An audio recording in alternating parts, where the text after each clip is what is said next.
Right, good morning, folks. My name is Peter Armitage. I'm the CEO of Anchor Capital. This is our first webinar for the year, and it's a great joy to be able to share our story with you. Today, we're going to focus on where the money will be made in financial markets in 2021. Obviously, had a truly bizarre year last year, and it was much more valuable to be a virologist than an analyst. So we're going to try and map out exactly where things can go this year. The format of today is Henry Biddlecombe, one of our fund managers, talking about the world zero interest rate policies and how that's affecting themes for the year. Nolan Varpiner, our co-CIO, will be talking through fixed income. And if you don't want to take too much equity risk, then you should really listen to Nolan. And I will follow that through with a bit more in-depth analysis of the equity markets. So without further ado, I'd like to invite Henry to chat to you.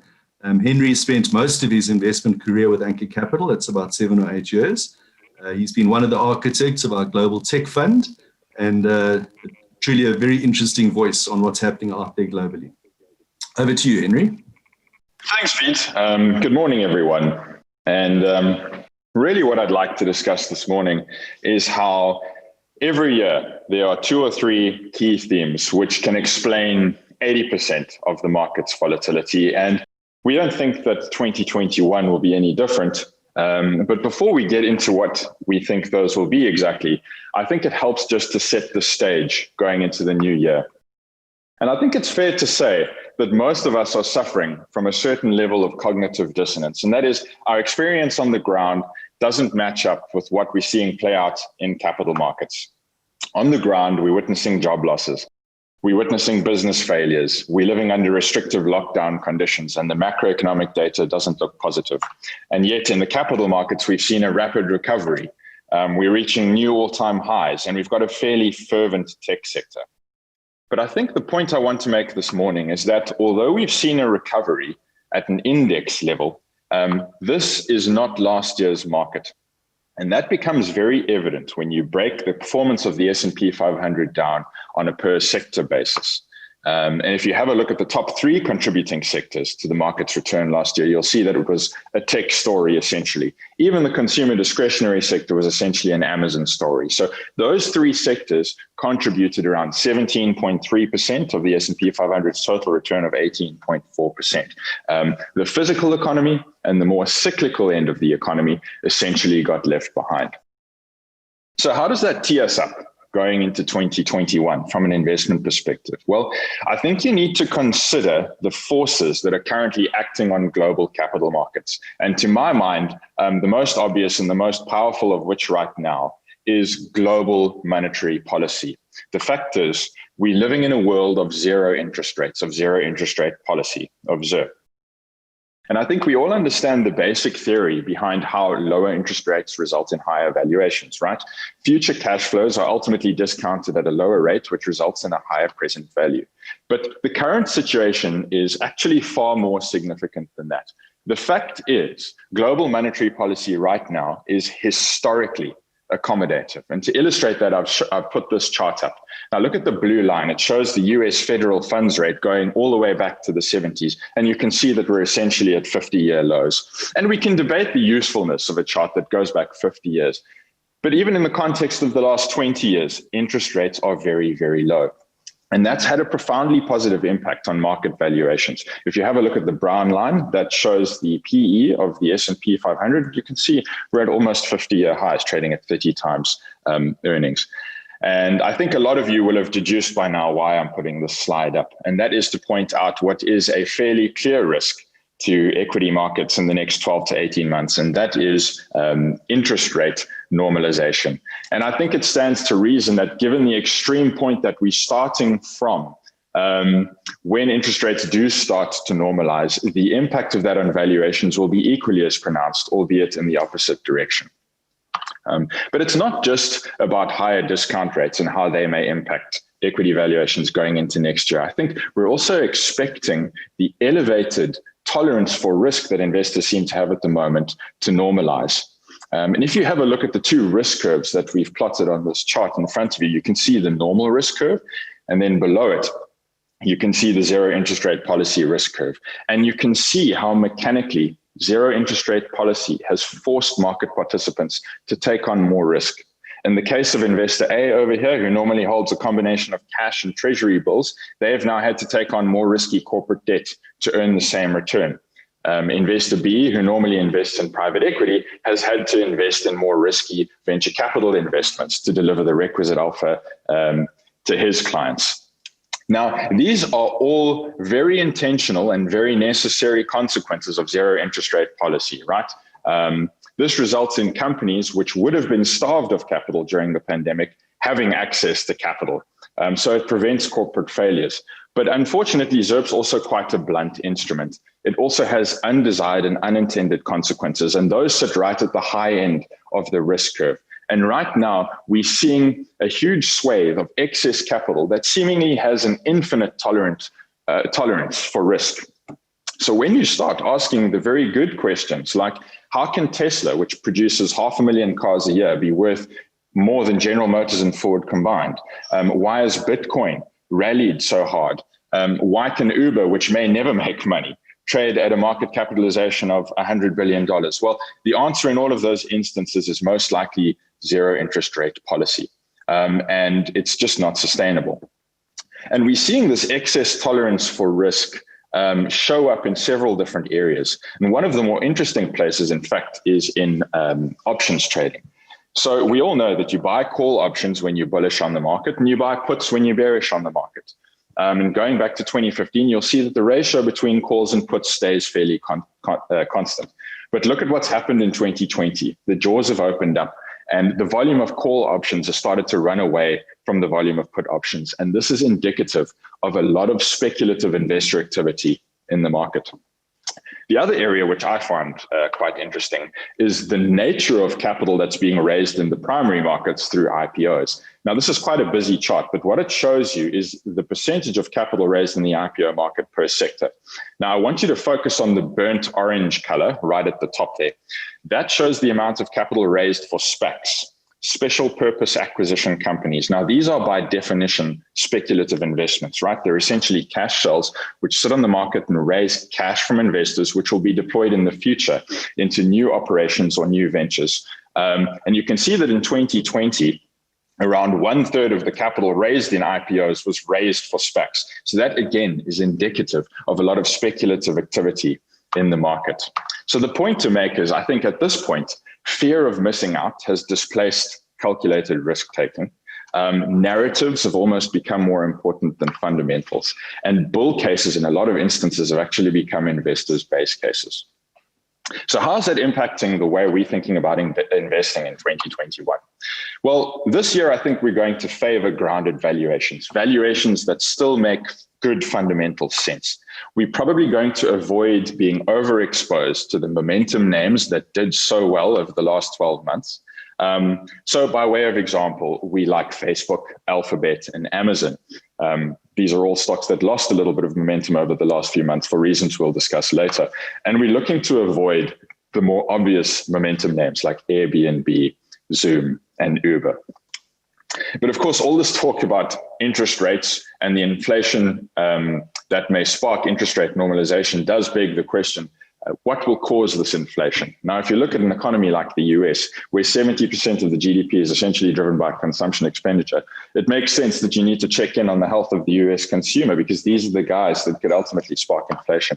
And that's exactly what we did. And that brings me to my second driving force for 2021.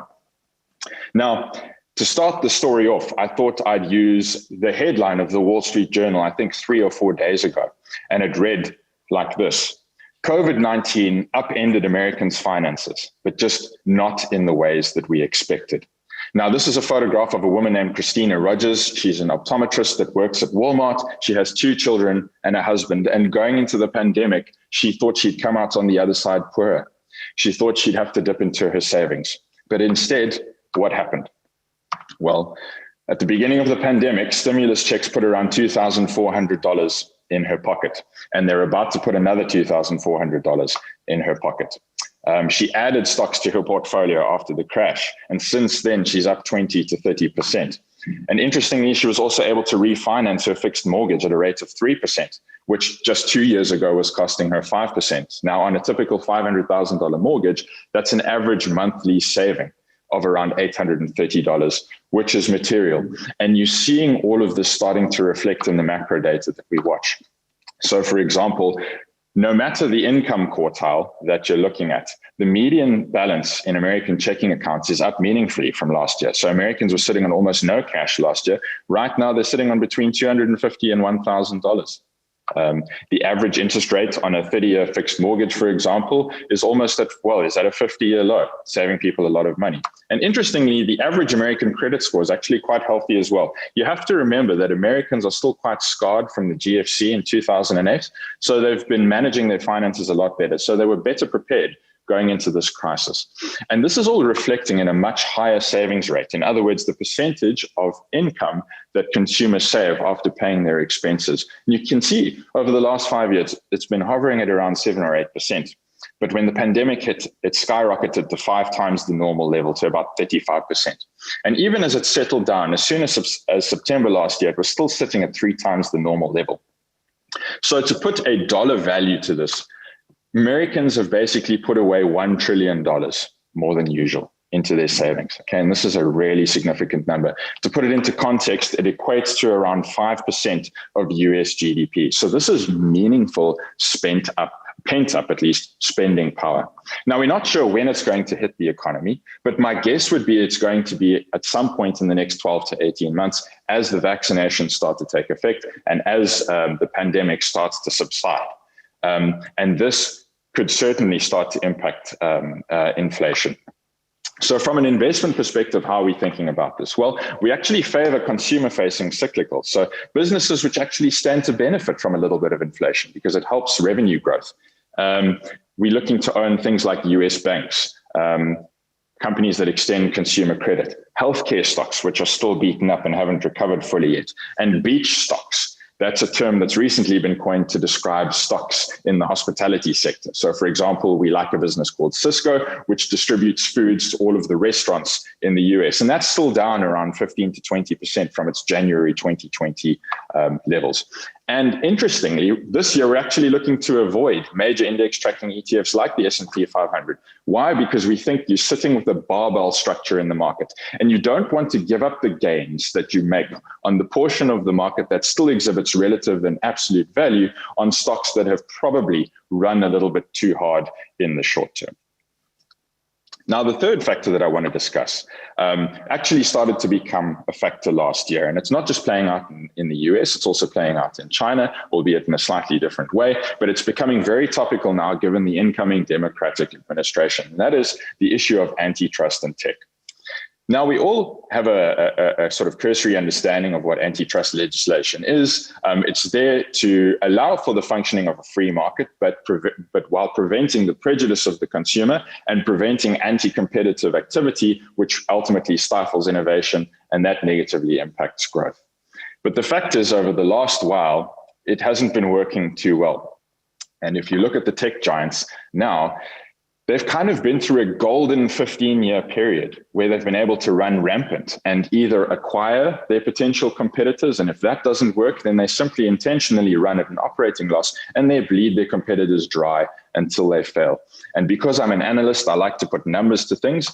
And you're actually seeing confirmation of this in the number of non-merger antitrust cases that the Department of Justice in the US is bringing against US corporates. And you can see going back to the 70s, in many years, there were a lot more than just 5 non-merger antitrust cases per annum.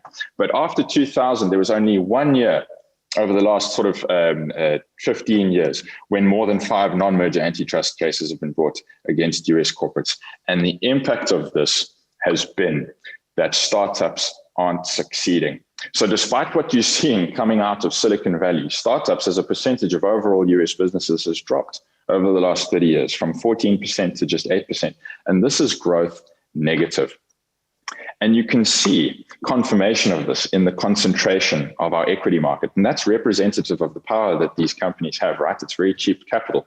Now, this is a chart that shows the market value of the 5 largest companies in the S&P 500 expressed as a percentage of the value of the index. Now, I'm going to ask you all mentally, just to guess the identity of those 5 companies today. And I'm guessing most of you are going to get them right. And this is who they are. It happens to be the very 4 companies that were summoned to the initial antitrust hearing last year. And that is Apple, Amazon, Facebook, and Google, with Microsoft being the 5th member. And an interesting anecdote that was quoted by Scott Galloway, he's a renowned professor of marketing in the US the other day, struck me. And that is 40 cents of every US dollar raised in venture funding in the US currently is spent between just 3 companies, and that's Google and Facebook, presumably for advertising, and Amazon for back-end web services. And breaking these companies up would effectively have the same impact on the tech sector as a tax cut. But interestingly, I think that's what's got investors in these companies a little bit jittery, because no one likes the sound of a breakup. But the interesting thing about conglomerate structures like Facebook and Amazon is often their acquisitions or their subsidiaries are run as the sacrificial enablers of new growth ventures or other divisions, right? So they're loss-making. And by breaking these companies up, you actually force those sacrificial divisions to stand on their own and to start making money. And that can actually unlock a lot of trapped shareholder value. And I think it helps to talk about some examples. So let's start with WhatsApp. Facebook paid $20 billion for this business a number of years ago. This is a platform that's used to send 65 billion messages every day, and it essentially generates 0 revenue. If it weren't for Facebook ownership, this might have been the WeChat of the West by now. The second example is Amazon Web Services. This is growing at 30% per annum. It has a 40% market share, and Amazon's valuation, frankly, doesn't reflect the value of this operation. Its peers are trading at 25 to 30 times sales. So there's a huge value unlock opportunity here simply by breaking the business up. And there's a similar opportunity that sits with Google Cloud, Alphabet's cloud operation.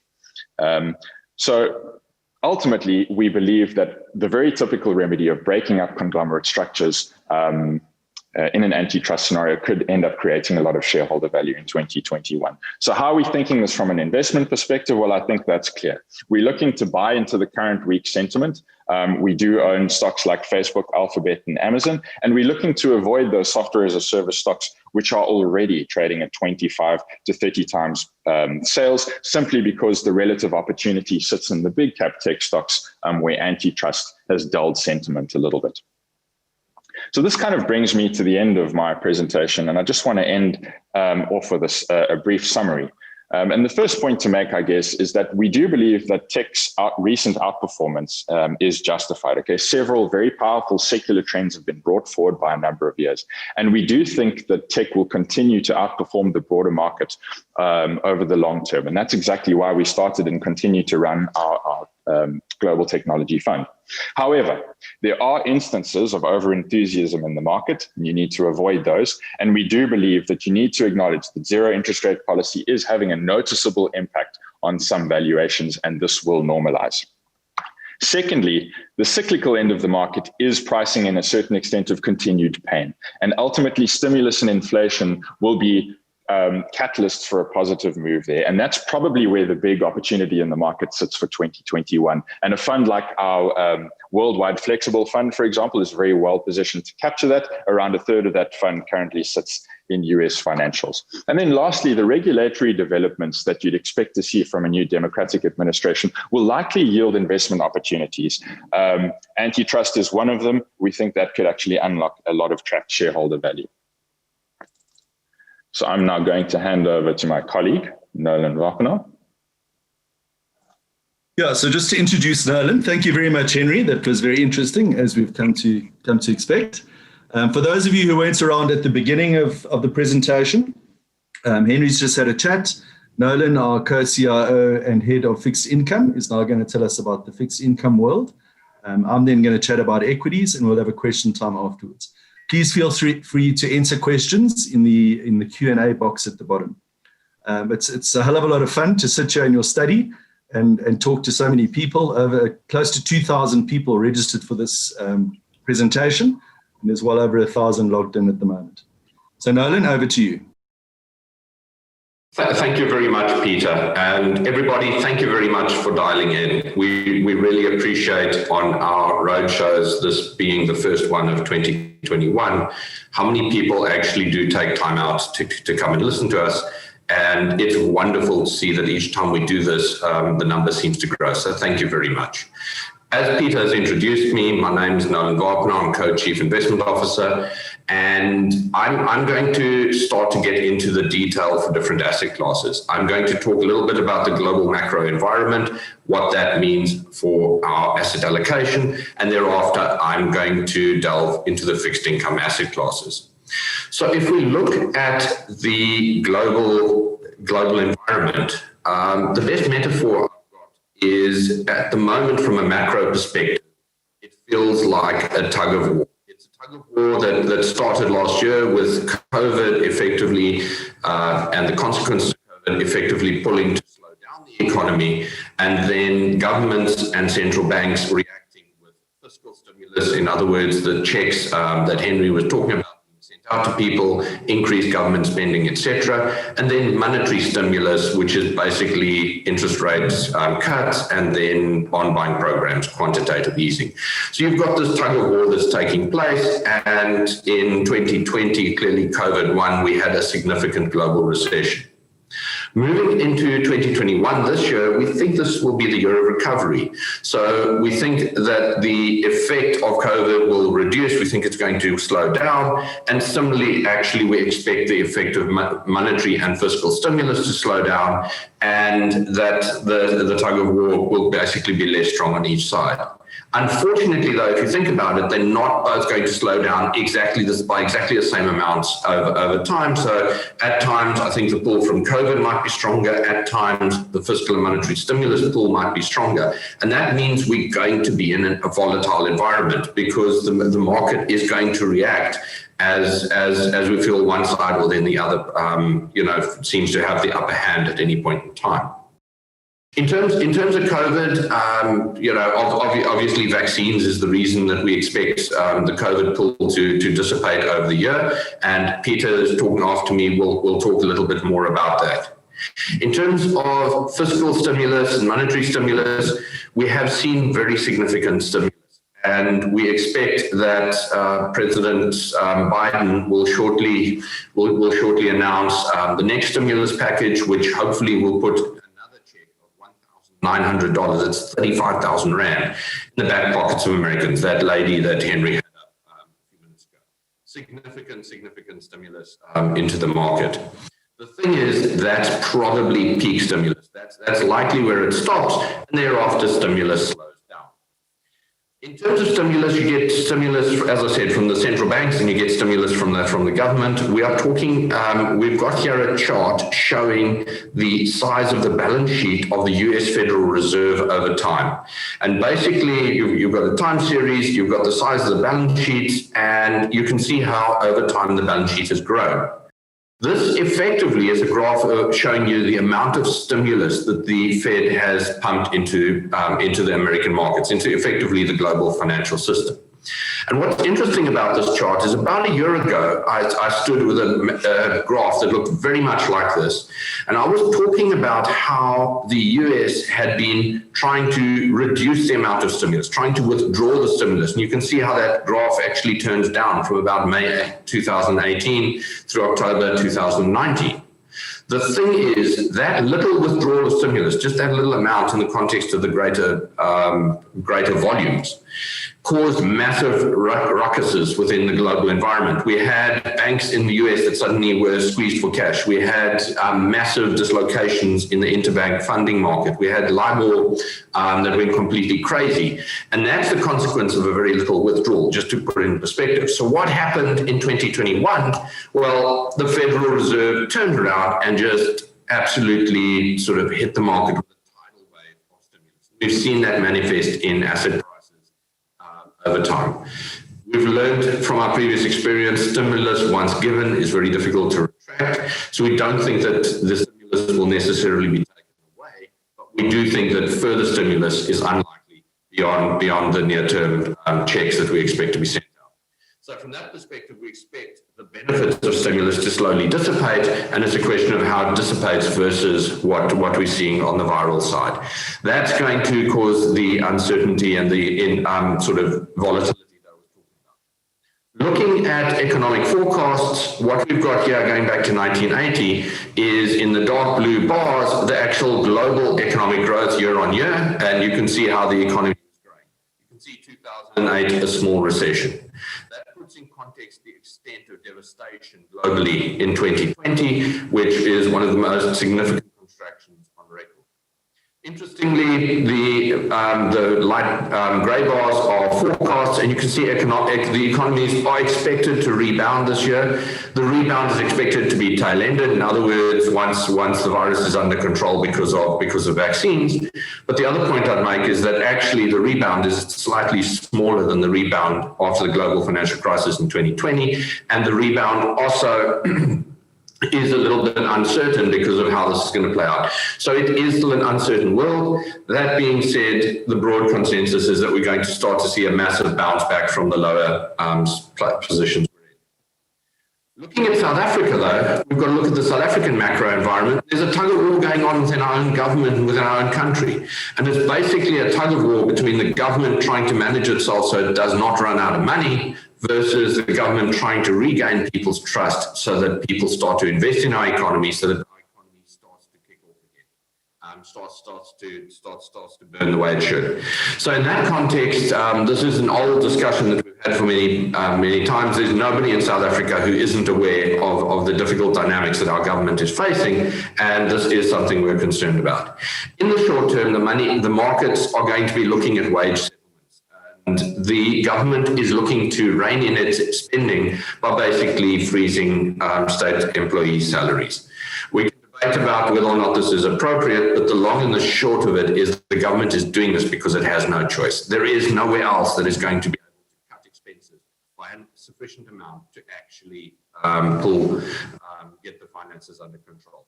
We noted that the government won its first court case late in December against the unions. I was actually surprised. I wasn't expecting it. As to be expected, the unions have taken that to the Constitutional Court. So we'll watch and see. Eskom, again, no surprise. We know the challenges of Eskom. I think, as Anton de Ruyter puts it, from Eskom's perspective, their balance sheet has 250 billion rand too much of debt, and somebody has to pay that. The taxpayer can pay it through increased taxes, or electricity consumers can pay it through increased tariffs. But there's no getting away from it. Somebody's got to pay for the mistakes in the past. And unfortunately, that is something that continues to haunt Eskom because there are no easy answers. Maybe on the more positive side, the liberalization of the electricity market is taking place. Stefan will talk about that in a few more minutes, but we are seeing significant additional renewable power being added to the grid. And we are also seeing an ability for cities to start looking at procuring electricity from non-Eskom sources. Both of these should at least sort out in due course our blackout problem.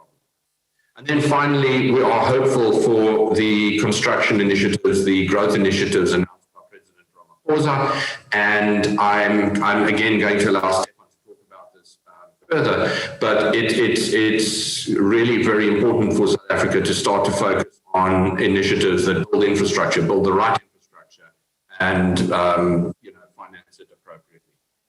So that's South Africa in a nutshell. But putting it all together, our asset allocation views are very much like they have been in the past. It's going to be a volatile world. It's going to have surprises. And in that sort of environment, firstly, a balanced portfolio makes sense. So we prefer slightly bonds and we prefer alternatives. In other words, we think hedge funds should begin to make a comeback. We think that structured notes will make a comeback. But that being said, domestic equity we're incrementally more positive on. I think the environment is improving. We can clearly see that come through. We've seen some good performance from domestic equity early in this year already. Listed property similarly, and same thing for global equity. So the message to take away is we do advocate for balanced portfolios. We're slightly more positive on bonds and alternatives at this stage, but it's going to be a bit of a bumpy ride through 2021 still. Turning specifically to asset classes, and I'm going to start with our Rand view. Usually I do this at the end, but I think it's a good point to start with this time around. And to talk about the Rand. So what we've got here is a chart that we drew. This was drawn up on Wednesday, and it looks at the performance of the rand, which is the red bar, versus the performance of other currencies against the US dollar. And over the short term, we've seen significant rand strength. It strengthened in the last week by 1.85%. Over the last month, it's depreciated by 3%. Over the last 3 months, it's appreciated by 10%. So the takeaway from that is that in the short term, the rand is living up to its reputation as being an incredibly volatile currency. That is going to continue. That is probably actually going to increase over time, partly through it's a negative consequence of the zero interest rate policy that Henry was talking about. It's also a negative consequence of our political environment. What is potentially more interesting, though, is if we start to look at a longer period, and we can look at the currency for 1 year. I could actually look at this for 5 years as well. Over 1 year, the rand has depreciated by 3.26%. Actually, it hasn't depreciated by much. And if you took your money out of South Africa 1 year ago to the day, and you put it in a bank account in the US and waited for a year, you were actually worse off, which is quite a stark realization. And the takeaway from that is 2 points. The first is that if you are looking to invest abroad, and Anchor does advocate investing abroad, but don't do it because you expect rand depreciation to increase your financial asset performance. It hasn't done that for the last 5 years. Instead, invest abroad because you want to diversify your balance sheet, because there are better opportunities offshore, or to be honest, because we do have a distrust for our political environment, and it makes sense to be invested offshore. Secondly, so do it for the right reasons. The other point I'd make is that last year, because of the volatility of the rand, there are significant opportunities for active asset management. So, the clients of ours who worked with us and took their rand off at the beginning of the year, there were quite a few of them actually, when the rand hit 19 against the dollar, they brought all their money back into South Africa, and they've actually just taken the money out a second time around. Those clients who were actively managing their positions, who worked with anchors, advisors in that respect, have benefited significantly from the currency. And we ask you to consider that as well. In terms of the rand, we do apply a PPP, purchasing power parity model, which basically says that over long periods of time, the rand should depreciate against the US dollar by approximately the inflation rate differential. If you statistically go and model this over long periods across the world, you actually find it's pretty good, actually. But the point I want to make is that you saw last year how the rand spiked way out of our PPP range. It actually started the year in our range, went absolutely crazy at the time of COVID, and it's come screaming back such that it's actually within our range again.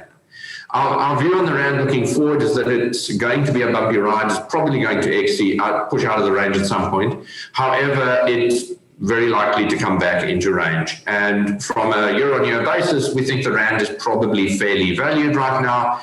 And that means we've got in our models a negligible amount of rand strength, but essentially we don't think that the rand's going to move materially one way or the other over a longer period. Over the shorter period, as I said, it's a volatile currency. Anything's going to happen. So that feeds into our balanced view for financial assets. Turning into more fixed income assets, bonds, which is my primary discipline here at Anchor. This is a chart I actually showed 6 months ago. And what we are looking at here is the real interest rate available in different countries. So basically what we do is we look at the yield on the 10-year bonds. So South African 10-year bonds yield 9%. We go and we subtract the inflation rate. Let's pretend inflation's at 3%. 9 minus 3 is 6% over inflation that you can earn from a bond, and that's what this chart is showing for different countries. The point I'm making is that if you look at all of the established emerging markets, Indonesia, Malaysia, Brazil, etc., South Africa screens as paying the highest real interest rates in the world. And that is quite significant for us because it keeps our bonds attractive. There's a reason that foreigners have been buying South African bonds this year. Late December, foreign participation in bonds had been sort of trickling down over time. That started to increase, and the foreign holding of our bonds has started to increase. That is likely to keep our bond market well supported for a while. The bonds are actually quite attractive on that basis. It'll also actually keep the rand supported. Very interestingly, if you start moving into frontier markets, and South Africa is on the cusp of, regressing back into a frontier market or pushing into being a more established emerging market. But if you compare us to their frontier markets, they do offer higher interest rates. However, accessing their bond markets is a complete nightmare and is very, very inefficient there. So South Africa is kind of the most attractive of the reasonably established markets. In that context, we do like South African bonds. They do add good value, but it's not without risk. And we understand the political risk, the economic risk in South Africa. When we model it through our econometric models, which is basically a multi-factor regression analysis, what we come out with is that South African bonds are fairly pricing in the risks right now. So they're not a sort of humdinger opportunity, but they are certainly fair, and we do think that you will be rewarded for it. So to sum it up, we think South African bonds will be volatile, as with all asset classes. We think that the yield you're earning is fair and attractive. We think in most scenarios, actually, South African bonds are going to perform well, and we think that there will be an underpin from foreign participation. Moving to global bonds, it's a bit more difficult, but what I'm looking at here is a chart that shows each year the economist predictions of what the global bond interest rate would be. At the beginning of the year, Bloomberg would go and poll all the major economists in the world. What do you expect the 10-year bond yield to be? And if you look over that year, the bond yield sort of slides down, expectations slide down, and the bond yield ends a lot lower. We'll skip 2012 for a second, but 2013, 14, you can see how each year the expectations are quite high, and then as reality sets in, expectations of interest rates come down. What that means is that economists tend to overestimate the likely bond yields, and as a result of that, the expectations at the beginning of the year are quite high, and they tend to sort of come down because the world isn't as rosy as economists like to think. Economists for 2021 are projecting a global bond yield of 1.25%, which is quite low. In the context of economists always getting it wrong on the high side, we actually think a more reasonable target is about 1.15%, and that's a reasonable target. A lot of people are saying, well, what if interest rates really take off? What if inflation comes back? We can't explain why it will, but it might. If that does take place, bear in mind that global bond yields started 2021 at about 1.6%. So even before, or started 2020 at 1.6%, even before the crisis, bond yields weren't particularly high. And if they were to normalize to those levels, it still isn't a major catastrophe. In that context, as I said, we are projecting bond yields of about 1.15%, and actually that's pretty much where the market is right now. So pulling together global bonds, again, we think it's going to be volatile. Interest rates are very low. You are investing to earn interest, so you've got to accept that globally income isn't as available as it is in South Africa. Keep your duration short. In other words, keep your bond risk short. You don't want to take the risk that there is a surprise, and there is a significant opportunity there in short duration positions to pull some cash out of the equity markets if you're so inclined, and to put it on the side, and you should be able to eke out at least a half decent return. And in that context, we've actually recently launched the Anchor BCI Global Income Fund, which does exactly that for our clients, and it's targeting a return of about 2% in dollars for clients who are looking to just take their foot off the gas in the global equity environment. So ultimately, to sum up what I've been saying, where will the money be made? In South Africa, it's all about how much bond risk you want to take. So if you're in a money market fund, you are expecting to earn about 3.7% this year, but it's going to be very stable. Core income funds, which are ideal for corporates that might be sitting on a lot of cash, Anchor Core Income Fund should generate just under 5% return, far better than you're getting out of your bank. It's doing that with a negligible amount of additional risk.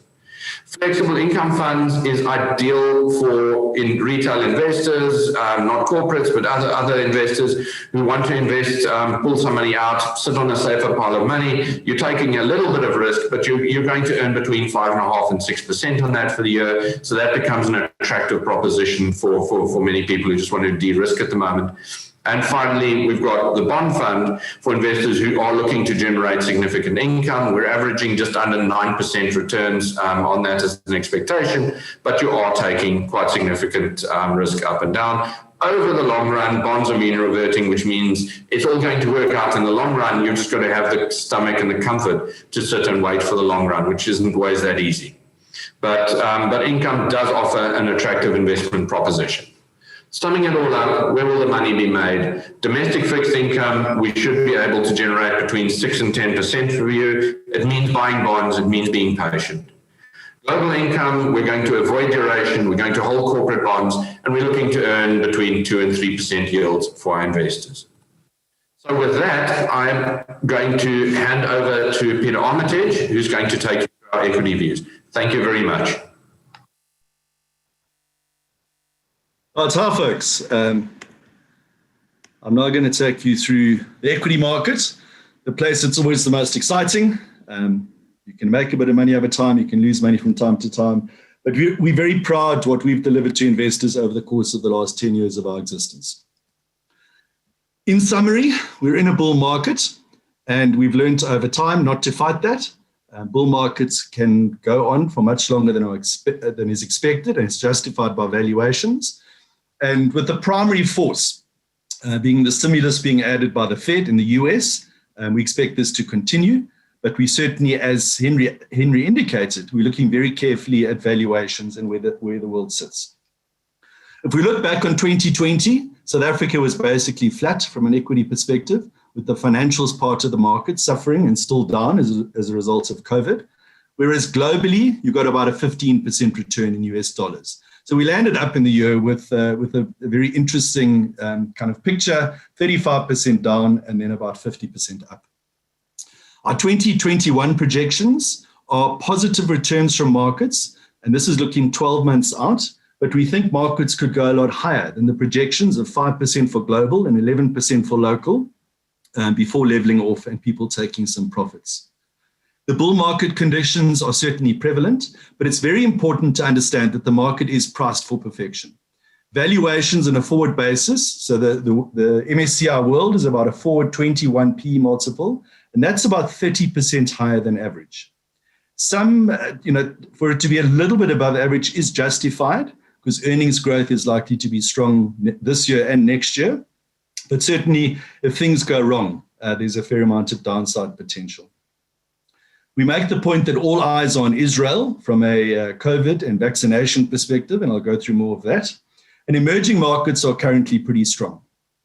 So when the world is risk on and yields are low, people look beyond that to find investment opportunities, and you're seeing some quite nice flows into both equities and bonds. And hence you're seeing the South African markets, which has already given a pretty good return for the year. In South African portfolios, we've got a strong global portfolio positioning. And our view is with low GDP growth for quite a few years to come, that simply sitting on South African Inc. shares, buying and holding them, is perhaps not a winning strategy. So we're being a lot more active, but there certainly are bottom-up opportunities to make money. Just to make a point in the South African market, and at a NASPAS conference call a few weeks ago, they pointed out from a value point of view, if NASPAS continued to grow its earnings at 20% plus per year for the next few years, and it traded at its NAV, it would be 60% of the South African market. So that's just one to keep an eye on, and it's especially important for the index return. It's also a good reason why South Africans should diversify globally. And in fact, if you look at our equity fund, there's quite a bit of global exposure. So what were the equity market lessons in 2020? Number one, everybody can be wrong. All of these presentations right across the market in January last year got it completely wrong because black swans are real and the unexpected can happen. So what does that mean? You've got to diversify your portfolio and you don't know what's coming. It's hard to predict. You've got to back long-term trends. And what we saw in 2020 is as things went awry with COVID, the long-term trends of e-commerce and the like certainly shone through and accelerated. Quality companies were also where you wanted to be invested. And over time, there's a focus on that. And that's why we're not getting caught up at the extreme end of the SPACs and the like in the US market. We also learned that lease agreements aren't what we thought they were. a piece of paper with people committing to invest in, to pay rent over a time period. When things go awry, if they can't pay, you're in for a bit of trouble. We also got reminded that fear and greed is alive and well. Ultimate fear in March saw the market down 35% globally, and greed saw the market up 60 to 70%. And those characteristics you always have to take into account when constructing a portfolio. But our formula over time is to buy shares in companies that we back, and there we mean high returns and good growth at reasonable prices that we're happy to own through market cycles. So that philosophy and formula worked very well again in 2020, and we certainly will be sticking with that. And then just a reminder of why we love equities. We wake up in the morning excited to try and find the next investment opportunity and to follow the businesses that we like. So there's companies out there that are changing the world and whose futures are very, very exciting. The 5 that spring to mind is Disney. On the slide on the right-hand side, I show that at their April 2019 Investor Day, they projected 90 million Disney Plus subscribers by 2024. They achieved that by December last year.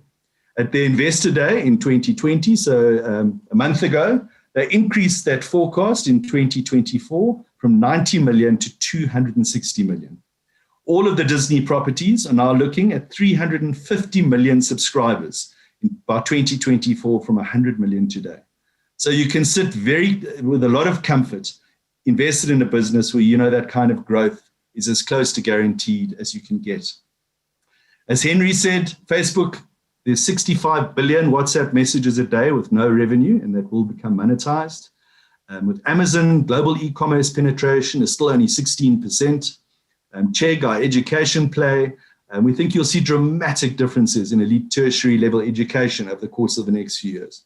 My son spent his first year at GCT last year. He was physically there for 3 weeks and spent the rest of the time online. And all of you will have had similar experiences. And then something like Spotify and podcasting, we think will start to change and take over from radio advertising. And there you've got the potential to go from 1 billion in 2021. The radio cake at the moment is 37 billion that it'll start to penetrate. So you want to have some of your money exposed to companies that are taking advantage of the massive changes in the world. The other point to remember is that not everybody can be a winner. And when you're in a rampant bull market, certainly on the tech side, as Henry said, there's a lot of shares that haven't really participated in it. Everything is being priced as a winner.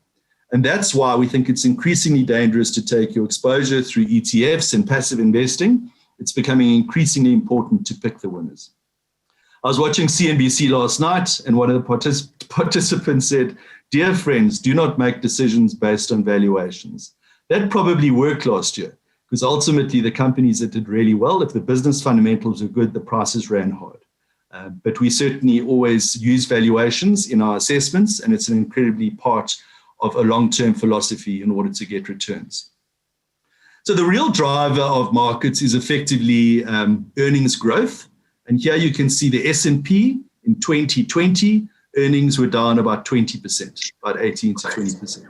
We're looking for a recovery of about 30% next year, and still excellent growth in 2022, because as you can appreciate, there's a lot of US companies that are still battling right now, and we think in a year's time we'll be back to normal. From a global assets perspective, what this chart shows is the return range. So you can see we're projecting 5% in dollars return from global equities, but the range is plus 20 to minus 30. So depending on the global recovery, and a lot of that will be based on COVID, we think the market from here can actually run a lot more than 5%. That's what happens in a bull market. It gets beyond valuation ranges, but we caution people and we watch very carefully. If there's a proper second wave and vaccinations aren't what we thought they were, there's a fair bit of downside. From a local asset perspective, we think the range is a lot smaller. So we're talking about 11% odd from domestic equities, but the drivers of it and the valuation, particularly of the South African market, means that we don't think there's nearly as much downside as global markets. And the dynamics of these types of portfolios and ranges are what we encompass in portfolio construction. What's very important for us and what we're watching on a daily basis is Israel. So Israel has got a small population, about 9 million, and they've been the most proactive in securing vaccinations.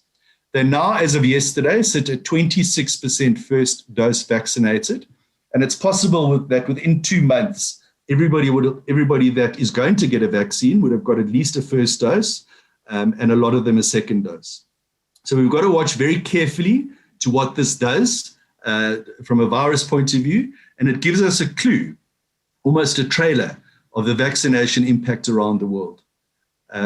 Only yesterday on Business Insider, a headline saying Israel is warning that a single dose of the Pfizer vaccine is less effective than we hoped against COVID-19, and it could be a blow to the US and UK strategies. We're not panicking with every headline. There's going to be a lot of headlines. There's going to be a lot of news. We think, human ingenuity will conquer this vaccine, but it possibly won't be the smooth ride that the market is predicting. The big risk factor from a global perspective that everybody's highlighting is US inflation. If inflation kicks up, yields are likely to kick up.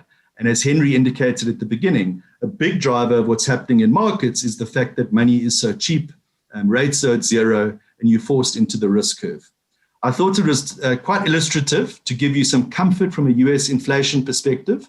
And what this chart shows is the South African CPI basket and the US PCE basket. What's scaring a lot of people is that food prices and commodity prices are really on a tear, and how that will flow through to inflation. Importantly, in the US, it's a services economy.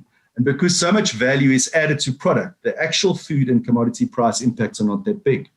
So if you look at food in SA, it's about 16% of our inflation basket, whereas in the US, it's only about 6%. The biggest contributor to the US CPI basket is health, which is about 22%. And inflation in that has only been growing at 2% per annum. And we think Biden will certainly institute regulations to put that under pressure. The second biggest is housing, which sits at about 16%. And the actual housing number, which is really kind of an owner equivalent rentals, has tended to not go up dramatically. So that's some comfort and some picture of what US inflation is determined by. But you don't need to be concerned that commodity prices will flow through and kick that up. From a South African market perspective, interestingly, the South African market has actually outperformed quite nicely since October. As we said, it's global risk on. It flows through into lots of money available, people going into emerging markets, and especially commodities. So cyclicals and value stocks continue to outperform, and we see that continuing. The market is certainly looking through COVID, so that's a factor that we're very aware of. And South Africa is primarily driven by emerging market factors. So money flowing through into emerging markets by default means money into the South African market, and that's where you've seen quite a nice kick, even in our SA Inc. shares. More specifically to the JSE, commodity prices are firmer.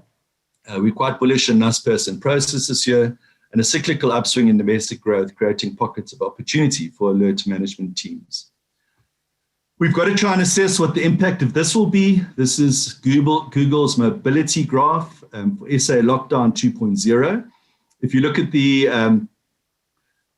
green line out and about, you see that bottomed at 90% down at the height of COVID in April last year. That got back to normal, in fact, in early December. So things do normalize when conditions are conducive. We're now sitting at about minus 36%. Then looking through into equity performances, a year we're very proud of in 2020. These are kind of our 5 different unitized or model portfolio equity plays. Our global equity fund did a remarkable 91% in dollars last year. And according to the surveys that we look at, was one of the top 10 funds in the year last year. That's the top fund in South Africa over 5 years. And in the fund manager, Nick Dennis, you've got a guy whose philosophy is to try and find multi-baggers. So he's got a lot of the companies of the future, and you simply have to have in your portfolio some exposure to the businesses of the future. And we can think of no better place to get that exposure than our global equity fund. Likewise, our global technology fund, it was a top 5 global fund in SA in 2020, 54% in rands. That's focused purely on technology shares. And Henry, you heard talking at the beginning, is one of the drivers of that. So we think, across our global equity and global technology, you get very nice exposure to the businesses that are changing the world and businesses that are leveraging off the massive changes in the world. Our more conservative and more traditional high street equity model portfolio gave a return of close to 25%, and over 5 years is the number 2 performance in South Africa. We then, we've indicated that there is a fair amount of risk out there in markets. We're maintaining our exposures. It's a bull market. But at the same time, the hedge category, I think, is coming back into the fore. In South Africa, we had the top long-short hedge fund in South Africa last year. It did about 30%. Sorry, that was in 2019. It won the award for that. And again, last year, delivered an 18% return. So if you're looking for an investment which doesn't have the same kind of risk profile, it's much lower risk than a pure equity portfolio, we're certainly seeing our clients embrace that. From a local equity perspective, it was much more difficult to make returns. The market was roughly flat. Our equity fund was down 1% odd, but we've already seen a very nice rise in 2021. And that's got a fantastic performance since inception. This is just an interesting graph and one that we love showing. This is basically the global equity funds with their RAND returns in South Africa. Unfortunately, due to regulation, we can't tell you the names of those funds, but the information is quite freely available. And what I've circled there is the number 1 and 2 return portfolios over the last 5 years are the Anchor Global Equity Fund and our High Street Equity Model portfolio. And there you can see our Global Technology Fund coming in at number 5. Right, so in South Africa, to quickly go through it, commodity prices are booming. What we show here is the spot commodity prices versus the average of last year. So rhodium at the moment is 64% higher than the average of last year. And these are already high prices. Iron ore trading at well over $150. And there's some producers out there that produce iron ore for $20. So massive cash flows coming through in these companies. And, we keep on asking the question, after pretty good performance, are the mining shares still cheap? What we've got in the kind of brown line is the consensus PE multiples for mining companies, which seem pretty reasonable. But if you put current spot prices into them, these companies are very cheap. In other words, we don't need commodity prices to carry on charging upwards. If they simply stay where they are, the cash flows that these businesses are generating is phenomenal. You can see, for example, Anglo American, if iron ore stays where it is, if copper stays where it is, it's on a 6 times PE multiple. Platinum could be the real positive surprise. A company that I've got a slide on coming up is Sibanye. At the current platinum, rhodium, PGM basket prices, it's on about a 3 PE multiple. And likewise, pretty good valuations for the others. The slide that I like to use often, I'm not going to go through in the detail, you're all welcome to have a copy of this presentation. The South African earnings growth over the next 5 years, we think the base case is about 6% per annum. So you have to be selective, you have to be in the right companies at the right time, but it also means that we think it's very important to have global exposure. The South African market is cheap, so it's a very different story to the US market. We're looking at the brown line is emerging markets, the blue line is South Africa. So if the current flow of money and a risk-on environment continues to flow through into South Africa, there's certainly some room for increases. Infrastructure is a very interesting story in South Africa. And I'm going to ask Stefan Engelbrecht just to talk for 2 minutes. Stefan's part of our fund management team on the prospects for the infrastructure sector in SA. Cool. Thank you very much, Pete. And thank you guys for the opportunity to have a quick chat with you on infrastructure in South Africa. So the new economic plan for South Africa and the Economic Reconstruction and Recovery Plan was unveiled by President Ramaphosa in October 2020. Now, although this plan did not provide any new ideas to grow the economy, we actually believe that this plan may be more successful than its predecessors, and we had quite a few predecessors before. The big difference this time is that where the predecessors basically just gave a wish list of grand ideas, this plan rather went and prioritized certain projects and, as far as possible, gave measurable outputs that must be achieved over time. And infrastructure investment was priority number 1 of this new plan. Now, infrastructure investment is a very good path to pull an economy out of a slump. Not only is it labor intensive, which will assist in reducing the unemployment rate, but it will also facilitate future economic growth. The proviso here is that the investment is made into projects which the economy actually needs to grow. I think we can all agree that the soccer stadiums for the FIFA World Cup probably did not manage to meet this proviso. Most of the plan's infrastructure investments are allocated according to three main sectors, namely energy, network industries.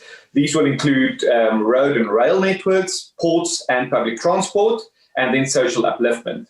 This is already a significant improvement from soccer stadiums. But can the government implement all of these ambitious projects? While speaking to industry participants, the feedback that we have received thus far is quite encouraging. On a conference call with the bankers preparing the documentations for the Renewable Energy Bid Window 5, which, by the way, will be larger than all the previous bid windows combined, they were very complimentary around the government's willingness to engage with the private sector and turning from the driver of these projects to the enabler of these projects. On a conference call with the management team of listed construction company Robex, we noted that they were optimistic that the scheduled projects will come to realization. They confirmed the improved engagement between government and the private sector and noted that contracts are finally being awarded by most of the government agencies they engage with.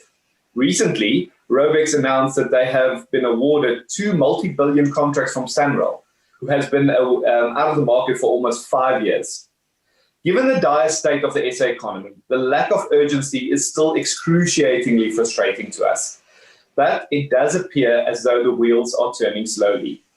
This is a theme that we have not yet pulled the trigger on aggressively, but it is one that we are watching with interest. It is still early days and much can still happen to upset the apple cart. But if the investment drive comes to fruition, it can be a real boon for the SA economy and in particular for construction companies like Afrimet, Robex and Wilson Bailey Homes. Cool. Thank you, Peter. Thanks, Stefan. So that's certainly a very interesting play, one that hasn't really pumped in South Africa yet, but something that we think has got some upside potential. But then looking deep under the hood from our perspective, and this is into our SA Equity Fund, we just wanted to show you the kind of diversity. And when you buy one unit in one fund, you don't know what's under the hood. And you can see a nice mix in that portfolio of good quality South African companies, some resource businesses, Chinese ETF, a great global business that it's pumping at the moment called ASML. But I think importantly, to look at the top right-hand side, and this is the key measurement that we use all the time. So if you buy into our equity fund, you're getting 26% exposure to South Africa Incorporated. I think often when people talk about South African equities, they assume that it's SA Inc., but we're only sitting with about a quarter there. About 21% exposure to resources, 11% to Rand Hedge, another 23% to offshore, and 16% to Naspers.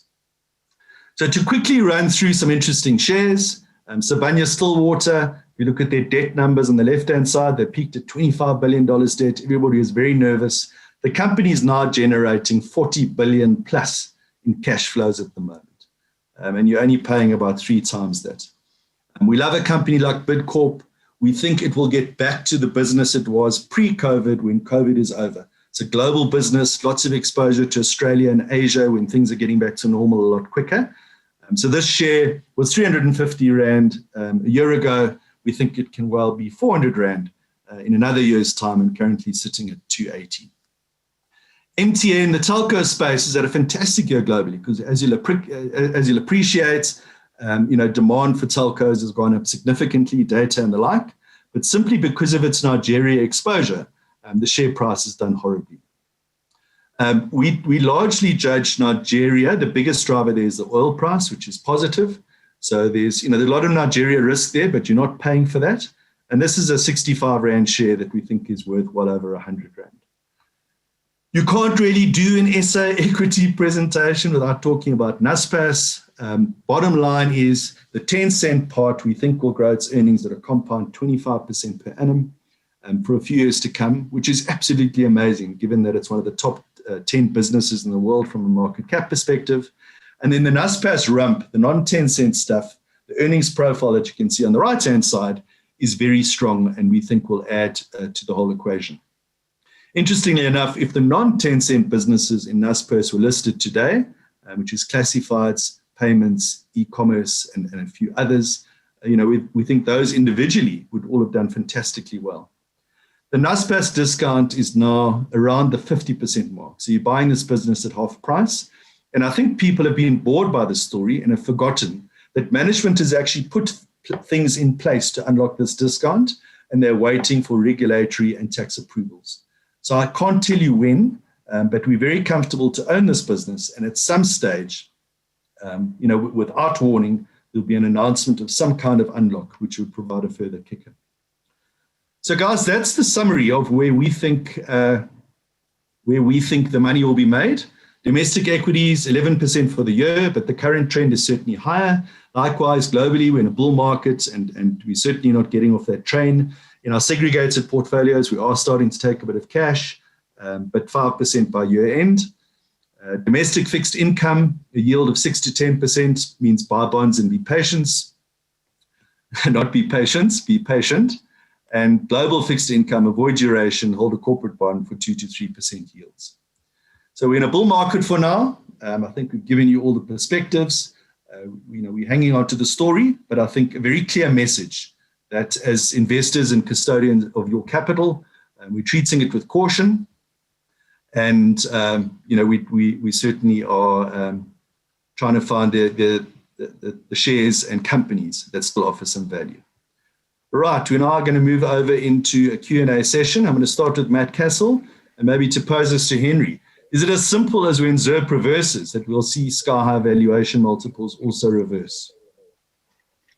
Yeah, Matt, so I think that's a great question. And the truth is, it is a fluid situation. But I think the point we're making is that we are seeing very clear signs of excess capital at the high end of the risk curve, which is demonstrating an almost irrational or abnormal tolerance for risk. And when interest rates do ultimately start to normalize, liquidity at that end of the spectrum will start to dry up. And that puts the racier end of the market, the valuations that we're seeing there, at risk, companies that are trading at 40 to 50 times sales. The ideal offshore allocation that investors should have in their portfolio, this is one of much debates. I think the approach that we take is to look at each individual's portfolio separately. I think for your living expenses in South Africa, we think you should have a fair chunk of SA assets. You need to cover your income out of rands and match rands with rands. And the nice thing about South Africa is you can earn high yields in South Africa. Once you've kind of covered that base and you've got kind of excess in NAV, we would encourage a fair bit to be offshore, as much as 50, 60% plus. I think importantly, there's lots of different ways to get global exposure. And just to echo the point that Nolan made, it's not just about rand dollar. As we've shown you, and it's come through in this presentation as well, there's lots of themes and companies globally that you want to be invested in, and you simply can't get exposure to that in South Africa. So in the whole tech space, it's really Naspers or nothing. We like Naspers, but we don't want all of our tech money in any one share, no matter what it is. We'd like that to be diversified. And in investing offshore, you don't have to physically take the money offshore. We've got lots of local funds which have, a high proportion of global exposure. With Biden being elected the new president of the USA, this is Henny Pepler, are you of the opinion that this will stimulate the market understanding the impact of the pandemic? Nolan, do you want to have a go at that? That's a thorny one. I think that... That's why you've got it, Nolan. Thank you. So I think that in the short term, Biden's stimulus package is going to be positive for the market. We certainly expect that once this passes its way through Congress and through the House, that there is more benefit for the markets. We think that the Biden administration is going to focus on different aspects of business. For instance, renewables will probably get a big shot in the arm from what Biden is going to do. So overall, we think that that's going to be quite positive. The only potential drawback that we are slightly concerned about is Biden did campaign on higher tax rates, and obviously paying tax would be a little bit negative. That being said, given the slimness of his majority, particularly in the Senate, we don't think that he's likely to be able to pass anything too extreme. So at this stage, we think that the risks are probably skewed towards him being a more supportive president for the markets. And we've seen that of late. I think the market has continued to rally, notwithstanding his first day in office, notwithstanding his initial actions, and to be honest, bringing COVID under control in the short term and actually actioning some policies around that, again, could be hugely supportive for the market, if you go back to my tug of war that I was explaining. Right. We've got lots and lots of questions coming through. A lot of them were posed during the presentations, and I'd like to think have been answered. So we're going to try and finish this by about 9:30. I'm trying to select the questions which I don't think we raised. Nolan, again to you, a question on SA taxes. The question from Jonathan Cohn is, which taxes do you think will be raised to fund government's deficit? It kind of implies that we think taxes will be raised. Some perspectives on that? None of them, to be honest. We have hit that point on the Laffer curve where increased taxes equals less revenue for government, because the population starts to move both their capital and their income abroad at a faster pace.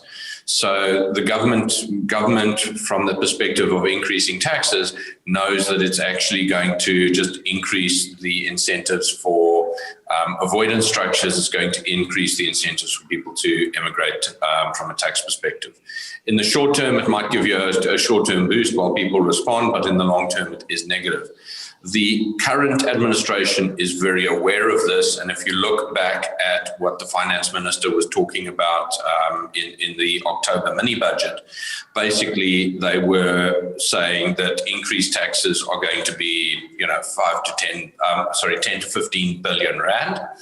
And that is actually quite easily achieved just with a little bit of bracket creep for individuals. We don't move the tax brackets around, and possibly a bit of sin taxes. So we're expecting a very light action on the tax base, notwithstanding the fact that it is budget season, and that means any analyst or commentator that wants to get his name in the press just has to put a radical idea out there, and he gets plenty of airtime. So I think we will see that come through the press.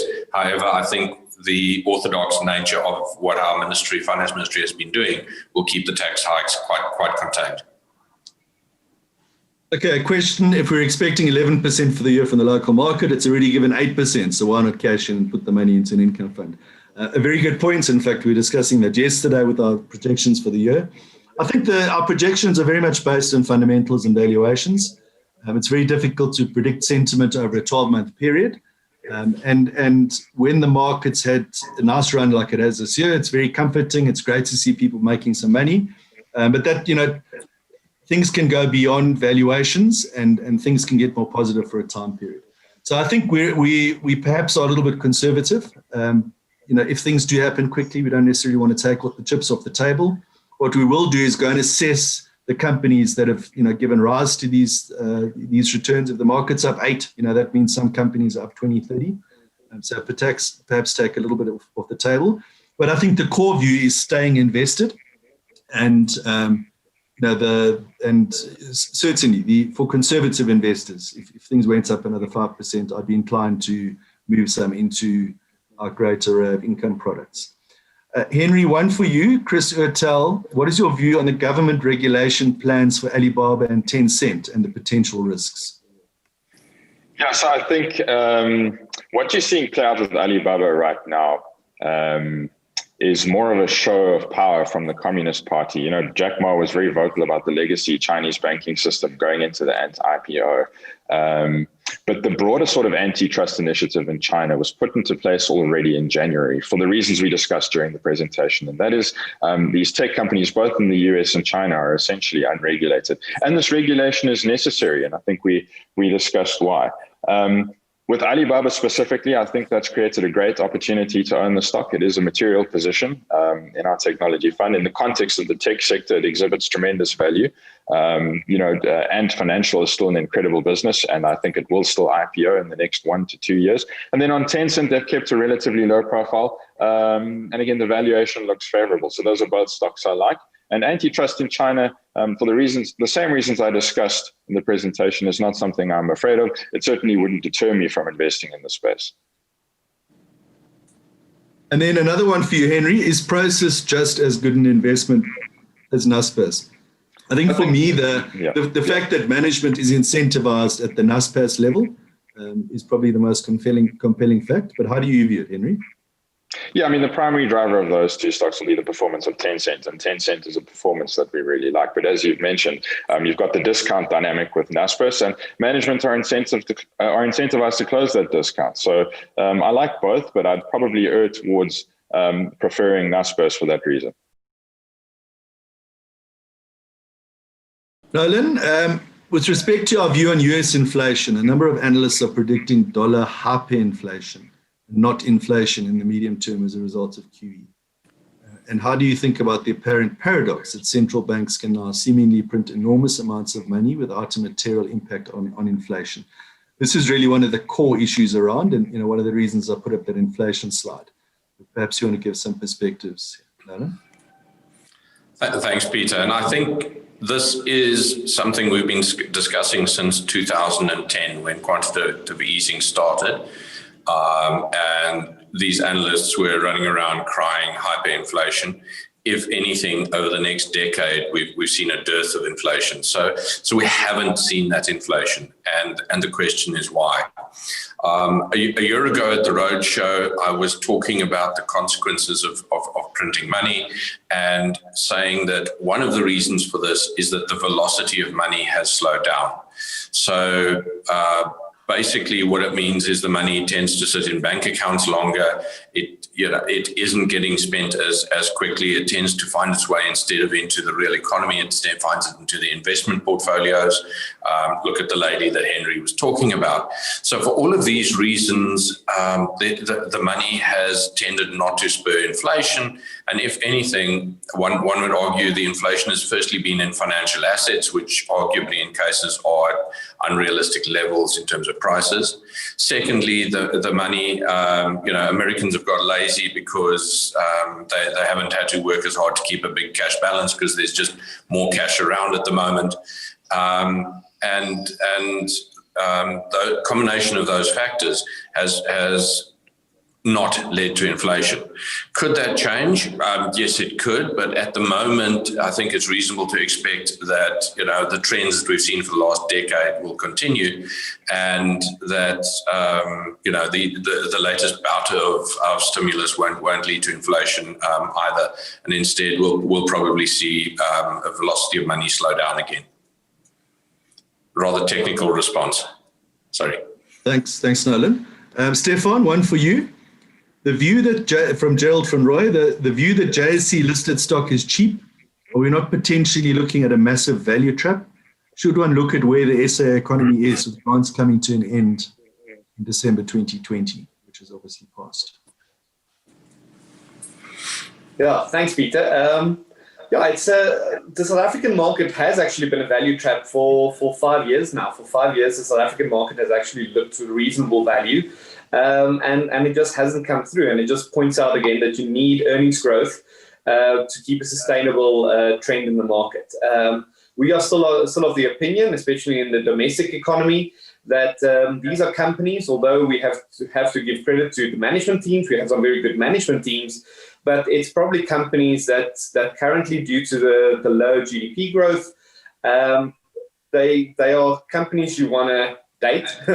To use instead of marry. So where we see the structural trends in the US tech, that's definitely not something we're seeing at the moment in South Africa. We're keeping a close eye, and at some point, hopefully when South Africa can get proper GDP growth, South Africa's valuation looks very attractive. But at current levels, we still think that the South African domestic market is probably more of a trading market, and one thing that you must get in and out when the rally comes through. Right, changing tack completely. We've got companies like Etsy and C in our global equity fund and global technology funds. These are companies which gave absolutely phenomenal returns last year, and some of the best indications of the ability to, if you've got a good business model, the kind of network effects and the ability to create value in unprecedentedly short time. The way that the market is kind of justifying the valuations of these businesses is often on a DCF basis. So looking at cash flows well into the future and discounting them backwards. A question from one of the from anonymous attendee is, how does one use a DCF in companies like Etsy, C, etc., where the cash flows are so uncertain or predictable? Henry? Such a great question. Yesterday.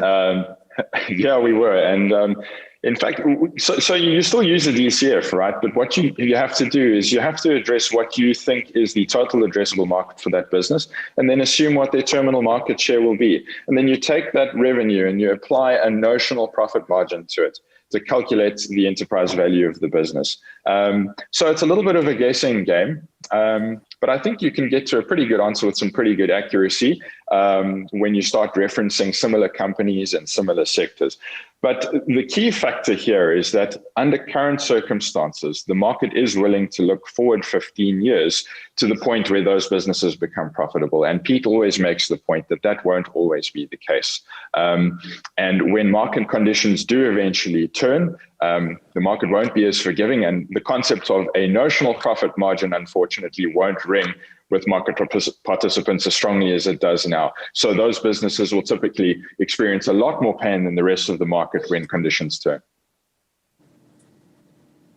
Thanks, Henry. And I think an important point is on one of the slides I talked about things, everybody's priced to be a winner. So often in an industry, there'll be 10 big players and they're all forecast to have 20% market share. So it becomes increasingly important to pick the businesses that we think have the winning models. Another question, where will the Rand be in 5 years' time? So that's 7 Rand 43 on this date in 5 years' time. We can always give very specific forecasts when we're looking so far out. Jokes aside, I think if you look at Nolan's model, the PPP, if you take the currency forward at 4% per annum for 5 years, you're going to get to the kind of 18 to 19 Rand level. Nolan, I'm not sure if you're still there. I don't know if you want to. So mathematically, we will always follow our kind of fair value range.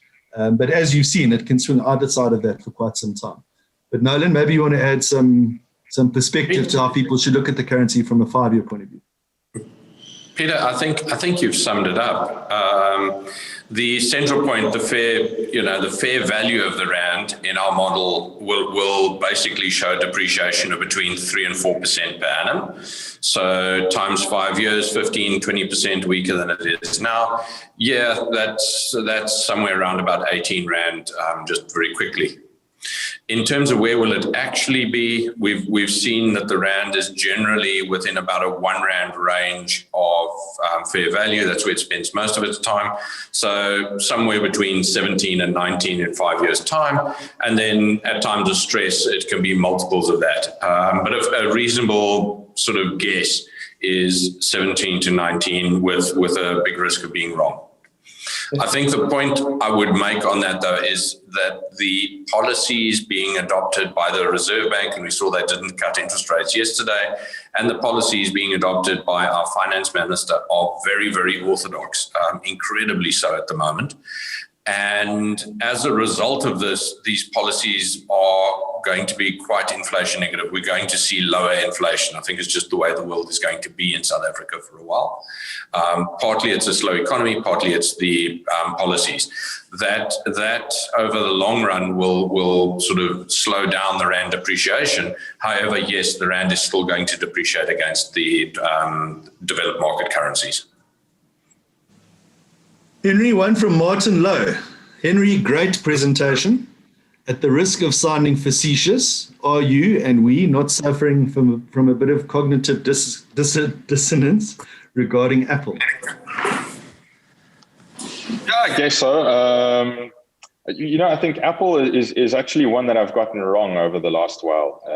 I actually didn't see their this sort of transformation from a devices company into an ecosystem company. And they've done that quite successfully. Having said that, I think that it still exhibits a reasonable amount of value. And when Pete put up that slide earlier, showing the reason why we get excited about equities, showing some of the businesses that we're really excited about, I thought to myself, Apple should really be on there, because when you start exploring the possibilities that they have with their ecosystem going forward, it's really just one of the most incredible companies in the world. So, for example, with your watch, just the potential health business that Apple could build on top of that is amazing. And that, I don't believe, is reflected in the current valuation. So it's a stock that I like. It's not a huge weighting in our fund, but it's absolutely something that we might well upweight as the story becomes a little bit more clear. Okay, a question from Paul Wood, which is very important. A lot of companies were saying take your money offshore. Are you saying bring a lot of it back? I think let's to be quite clear on what our view on that is. And certainly there's been some quite high profile commentators out there just saying take it all out, take it all out.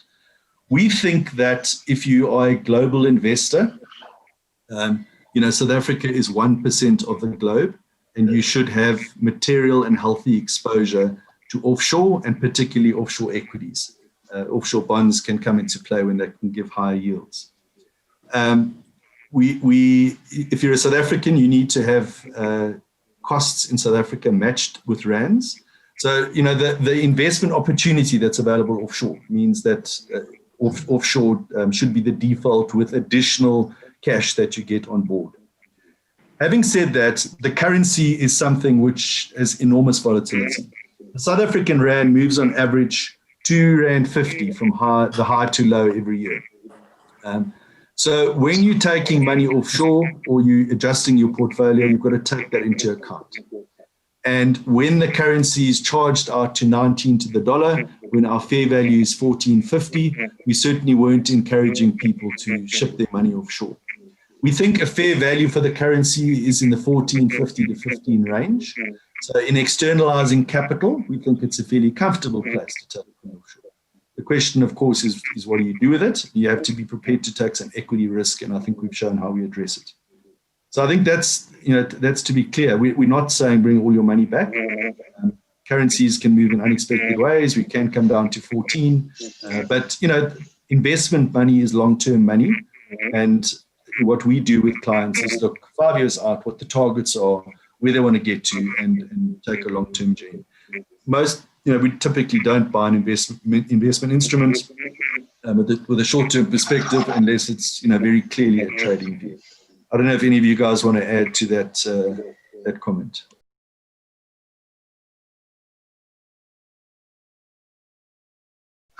Okay, then let's move on to Philip Goetz. Was the COVID crisis the end of the US bull market? If so, has a new bull market started since? And could it last another 3 to 4 years? What about the rest of the world? This is really crystal ball gazing. I think we've given you the views. Henry, just a short comment. We're kind of coming to the end of our time. Yeah, so I think that's a good question. It certainly gave rise to a new bull market, that's for sure, after last year.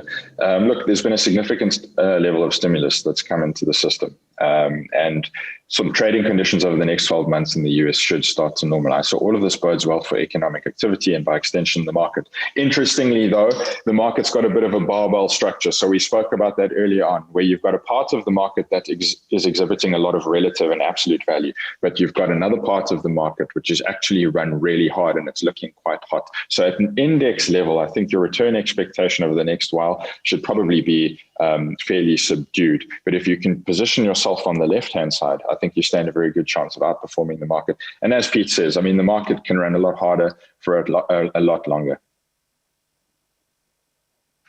Some share-specific stuff. Stefan, some questions on Telkom and PPC. Perhaps just some short summary answers.